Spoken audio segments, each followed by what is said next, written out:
Hi అండి, welcome to Sahi kitchen. ఈరోజు మనం చాలా సింపుల్గా చికెన్ కర్రీ తయారు చేసుకుందాము. ముందుగా స్టవ్ పైన కడాయి పెట్టి 2 టేబుల్ స్పూన్ల నూనె వేసుకుని, నూనె వేడెక్కిన తర్వాత మసాలా దినుసులు వేసుకోవాలి. ఇవి కొద్దిగా ఫ్రై అయిన తర్వాత సన్నగా కట్ చేసుకున్న ఉల్లిపాయలు వేసి ఫ్రై చేసుకోవాలి.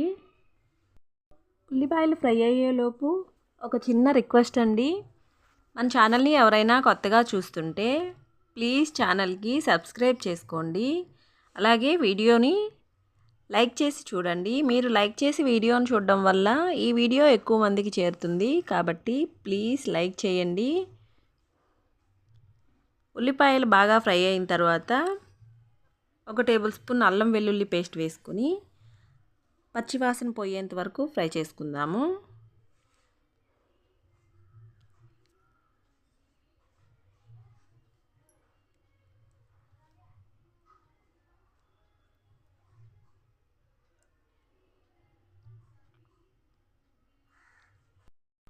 అల్లం వెల్లుల్లి పేస్టు ఈ విధంగా ఫ్రై అయిన తర్వాత ఇప్పుడు శుభ్రంగా కడిగిన చికెన్ వేసేసుకుందాము.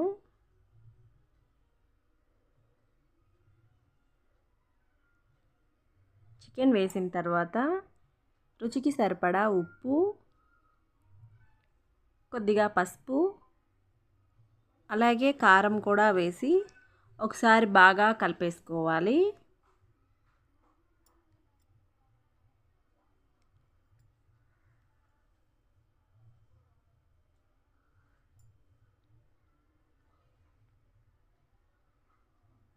ఇలా మొత్తం అంతా బాగా కలిసే విధంగా కలిపేసి మూత పెట్టి ఉడికించుకోవాలి. లో ఫ్లేమ్లో ఉడికించుకుంటే మనకి అడుగు పట్టకుండా చికెన్ చక్కగా ఉడుకుతుంది.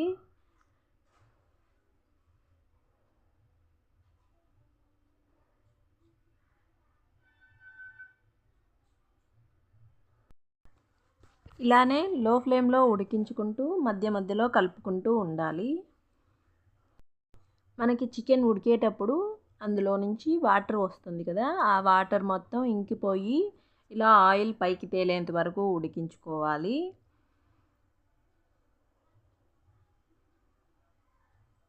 ఈ విధంగా ఉడికిన తర్వాత ఇప్పుడు ఇందులో కొద్దిగా నీళ్లు వేసి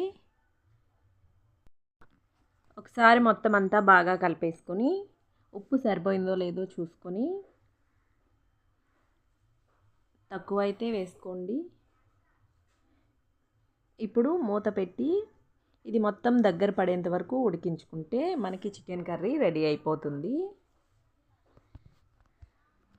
చూసారు కదా, ఈ విధంగా దగ్గర పడితే సరిపోతుంది. ఇప్పుడు చివరగా కొత్తిమీర వేసేసుకొని ఒకసారి బాగా కలిపేసుకుంటే ఎంతో టేస్టీగా ఉండే చికెన్ కర్రీ మనకి రెడీ అయిపోయింది.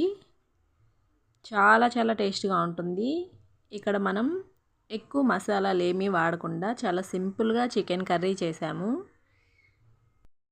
తప్పకుండా ఈ విధంగా ఒకసారి ట్రై చేయండి.